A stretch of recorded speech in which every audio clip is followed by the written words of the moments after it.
मी जेव्हा पण कधी माहेरी जाते ना, तर म्हणजे बसने वगैरे जाते आणि स्वतःचे पैसे खर्चून सणाला, दिवाळीला, रक्षाबंधन काही पण असो, तर प्रत्येक वेळेला मी आता घ्यायला नाही बोलवत. कारण बाईकवरती एवढे सगळे म्हणजे मुलं वगैरे मी आणि एवढ्यांना गाडीवर जाता येत नाही, तर मग मी बसने जाते. आणि निघताना किंवा निघण्याच्या अगोदर मग वडील पैसे देतात, 500-1000 जे काही असतील ते. बाकीचं सगळं ते करतात आणि पैसे वगैरे ते देतात.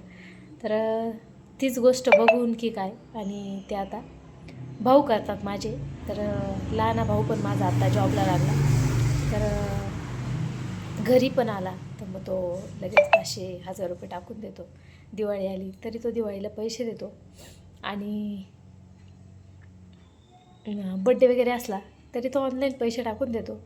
आणि म्हणजे हे सांगताना आपोआप भरून येतात, की माहीत नाही काही काही बहिणी एवढ्या विचित्र असतात की आपल्या भावासाठी शाप वगैरे देतात, खूप काही काही बोलता. आणि इष्टेचीत वाटा घेण्यासाठी आपल्या भावाला म्हणजे कचेरी कोर्टापर्यंत जाता.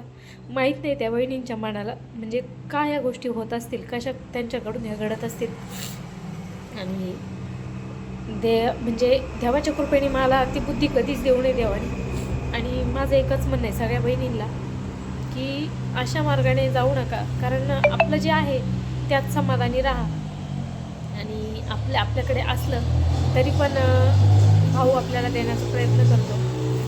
आपण किती श्रीमंत असू तरी आपले वडील पण आपल्याला म्हणजे जेवढं त्यांच्याकडून होईल तेवढं देण्याचा प्रयत्न करत असतात. तर मग त्यांच्या हक्काचं आपण घेण्यासाठी का एवढे अट्टहास करायचा. जे आपल्याला प्रेमाने भेटतं आहे ते आपण घ्यायला पाहिजे. खूप अशा बहिणी पाहिल्या म्हणजे नातेवाईकांमध्ये सुद्धा अशा काही गोष्टी बघितल्या मी जवळून, की त्या इस्टेटीसाठी म्हणा किंवा काही कारणांसाठी बहीण भावांमध्ये त्यांच्या एवढा एवढा म्हणजे एवढ्या मतभेद असतात आणि एवढी आडी असते मनामध्ये, की अक्षरशः ते एकमेकांची तोंड पण पाहायला तयार नसतात. तर असं नको घडायला कोणत्याच बहिणीच्या बाबतीत किंवा भावाच्या बाबतीत. आणि माझ्याकडून तरी ही गोष्ट नाही होणार. कारण बहिणीच्या आयुष्यातला सगळ्यात हळवा कोपरा म्हणजे त्याची भाऊ असतो.